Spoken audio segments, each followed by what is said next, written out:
Deep in the Rainbow Rainforest, where every leaf and flower bursts with brilliant color, lived a young chameleon named Splat.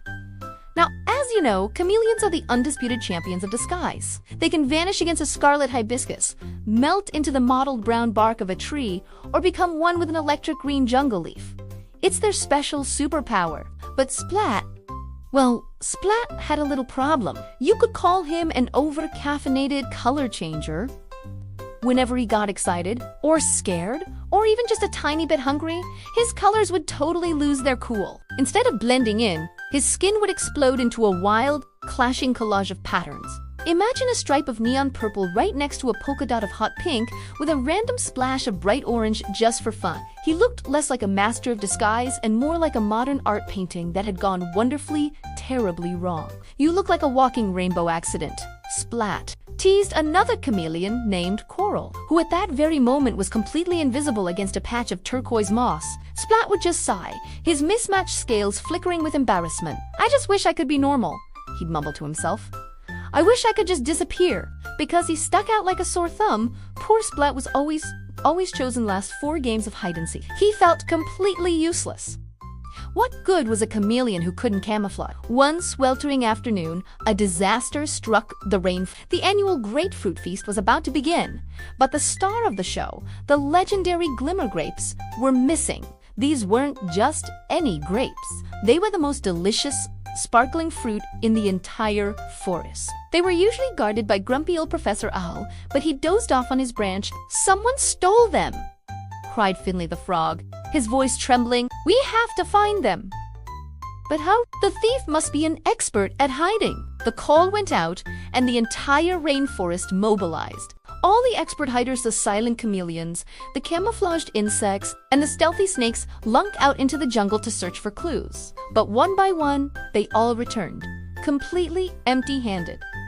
"It's impossible," complained Coral, reappearing from behind a fern.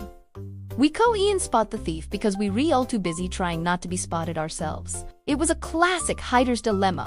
Just then, little Mona the mouse, who was usually too shy to speak up, looked at Splat.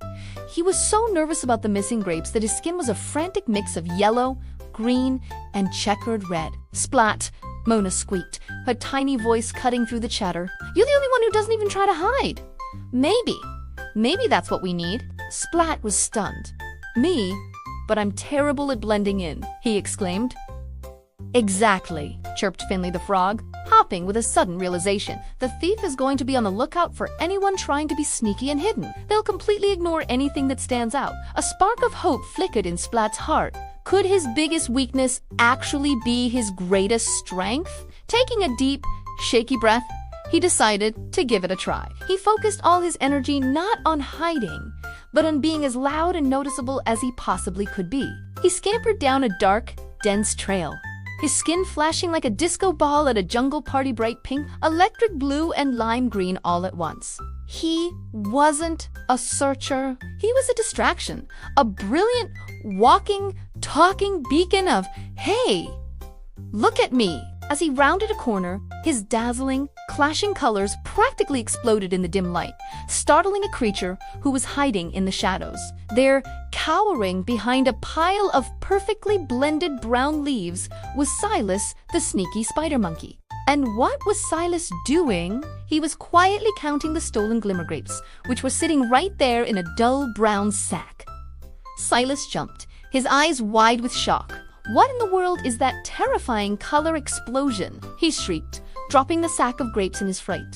You see, because Splat was so aggressively visible, so spectacularly out of place, Silas had never even bothered to look for him. The monkey was expecting quiet, camouflage searchers, not a walking masterpiece of mismatch. Splat was too surprised to try and catch Silas, who was gone in a flash. Instead, he just found his voice and boomed, "Look, the grapes are here." The brilliant, chaotic colors of Splat's skin had acted like a giant spotlight, revealing the stolen treasure. The Glimmer-Grapes were recovered, and the great fruit feast was saved. The entire rainforest erupted in cheers, not for the stealthy snakes or the invisible insects, but for Splat. Coral the camellia shimmered with newfound respect. "Splat, I am so sorry I ever teased you," she said sincerely. "Your inability to hide was the greatest weapon we had." Splat looked down at his own skin, a beautiful, chaotic, wonderful mess of every color imaginable.